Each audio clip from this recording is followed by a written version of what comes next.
Hi, I'm your host, Okami Akila, and welcome to Gab Sessions. Today, I want to go over privacy because I saw a video that was recently done by Asadora.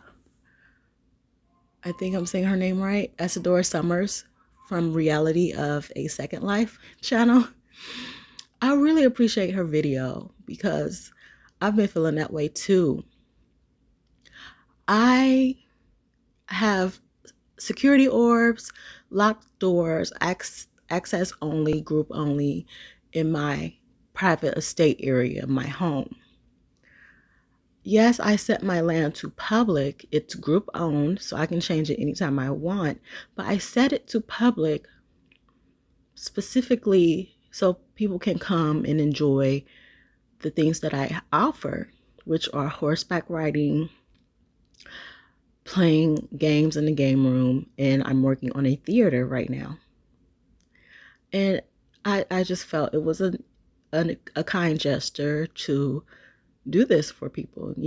I've always, whenever I owned a homestead, I always made it public so that people can come and enjoy the activities that we offer. And that's not to say that rude trolls, griffers, just annoying people come and try to ruin that type of atmosphere. But that's why guidelines and rules are set in place. And that's why estate owners are allowed to block, eject people, ban people. And on parcels, you're allowed to do that too. There's a block list and there's an allow list. And when it comes to privacy, I really appreciate these features that Second Life offers. I take full advantage of it. I agree with Esadora. When I'm streaming, when I'm photographing, when I'm building, that's my private time.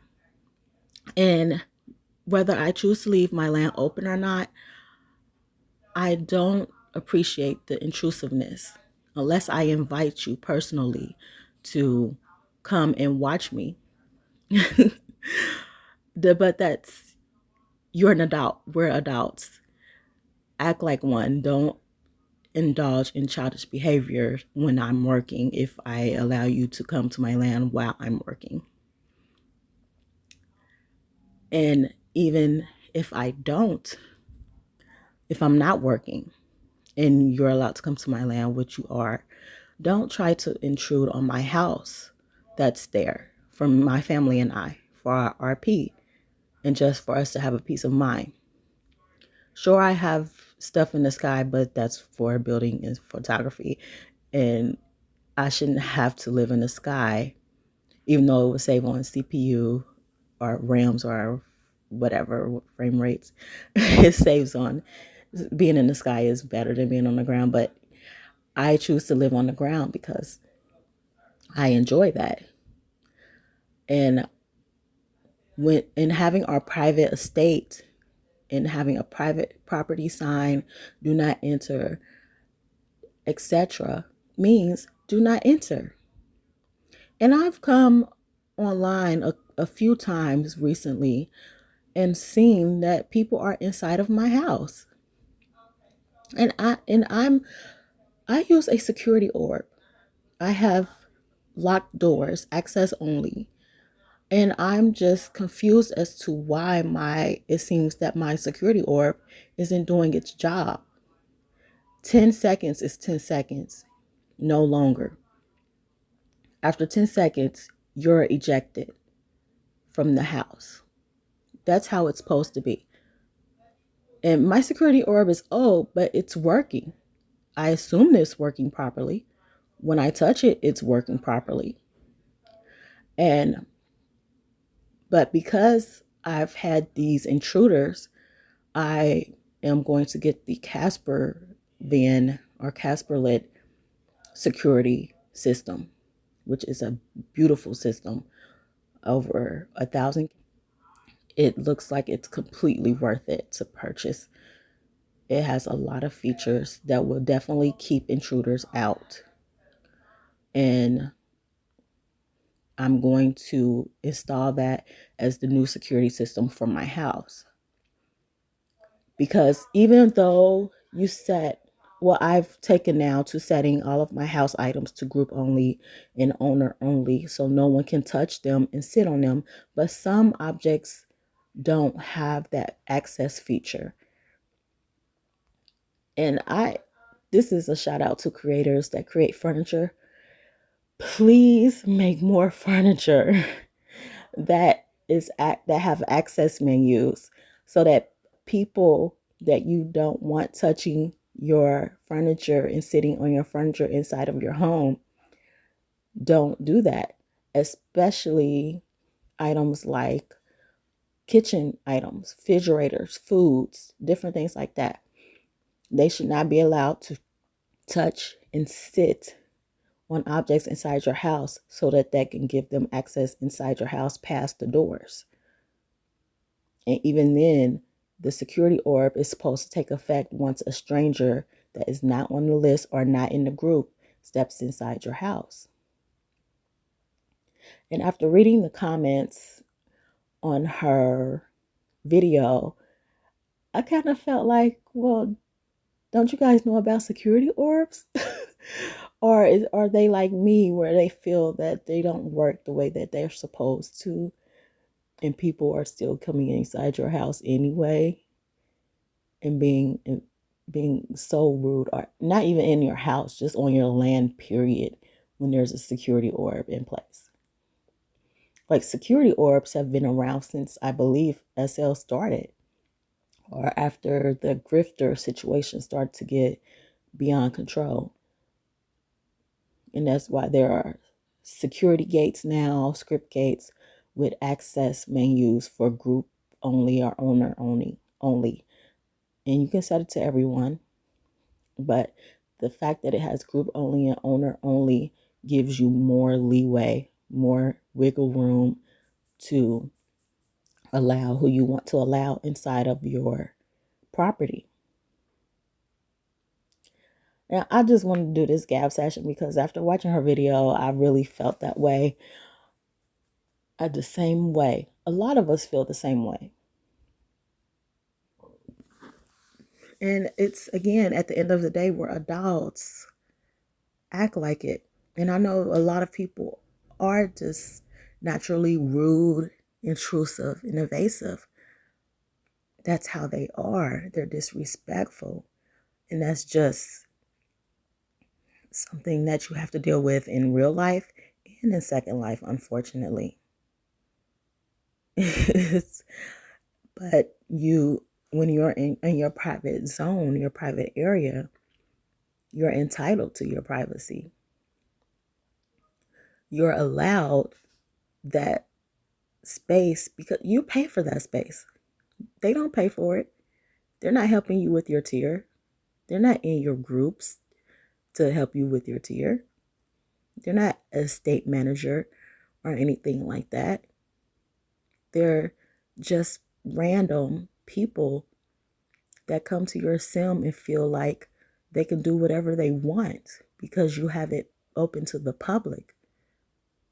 And this is why, and I commented on her video saying that clubs and stores have rules. They have this feature where grifters are automatically banned at a certain point and are ejected in band. And I think there's a system. It's a griffer system, I think. I'm not sure. It's probably the CasperLife security system that kind of knows when someone is grifting. And if that person is grifting or breaking rules, they're automatically ejected. And then if they come and do it again, like, ejecting is a warning for most places. And once they're ejected, if they come and do the same activity that's against the rules again, then they are banned. And it's the same with homesteads and regions. Well, that's why there are estate managers that control those features. And that's why there are blacklists and allowed lists. And if you're going to be that way, if you're going to be a disrespectful, rude person that intrudes on somebody's space purposely, then of course you need to be banned. I don't see a problem with it. I really don't. I don't see a problem with ejecting and banning someone that deserves it. Sure, grifting and trolling is funny to most people, but not to everyone. And the average age, and I've done a gab session on this, the average age of Second Life users is 32. And I know when I first began Second Life, I met a lot of people that were 40 and over. So this is an older generation that plays Second Life. There aren't too many 18-year-olds. But then there are most 18-year-olds that act more mature than the average middle-aged adult. And when you have a child avatar, I have child avatars, most of them are respectful. Not all of them indulge in real childish behavior. It's just unbecoming. And that's why a lot of Sims, a lot of stores, especially in a lot of events, don't allow child avatars. For that purpose, and I think maybe for moral reasons, I'm not sure. I don't know what's on their mind when they ban child avatars, but grifting is not okay. It's not. When someone wants their privacy, it's for a reason. And we shouldn't have to explain that. It's our personal space. I have a personal bubble in real life, and I have a personal bubble in Second Life. And they also make those, speaking of bubbles, they make those things that you can attach to your avatar that deflects people coming too close to you within a certain meter. It's like a personal shield. Yeah, that's what it's called. It's called a shield. And those have been around for a long, long time. And I used to take advantage of it. I still have my shield. So if I'm feeling in one of those type moods, I'm going to wear my shield. And then, but so yeah, I just wanted to respond to make a gap session on this, respond to her video, whatever, because that is a big issue. And that's what I was saying about the whole privacy that you get with Firestorm over the Second Life default viewer. You get more privacy when it comes to who can look at you, knowing who's looking at you, when friends can only see you online, who you want to IM you, friends only, or anyone, different things like that. Yeah, and that same thing applies to IMs. I only allow my friends to IM me unless we're doing sorority recruitment. That is the only time I will open my chat to public. I will never open my direct IM to people that are not my friends. And that is the way it is, because these people are nasty. And Asadora Summers did a video of probably a few videos on people IMing her doing some craziness. And I've gotten that a lot too, and I don't appreciate it. And doing recruitment, I don't like it. That's why I always set it to friends only when we're not recruiting. But anyway, that is all for this. Oh, I remember when? Remember when I have old flexi hair that I'm starting to delete, and I'm realizing it's not flexi really. It's not as flexi as the flexi hair that's out now. Those were some stiff, non-moving preemie hairs.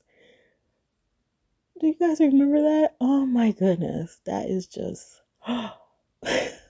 and I think I still see people wearing that stuff. Just like there are people that still use mostly prims to build their items instead of mesh. And that's your personal preference. It's all you. I use prim and mesh. I do a mix. So, yeah. Until next time, bye.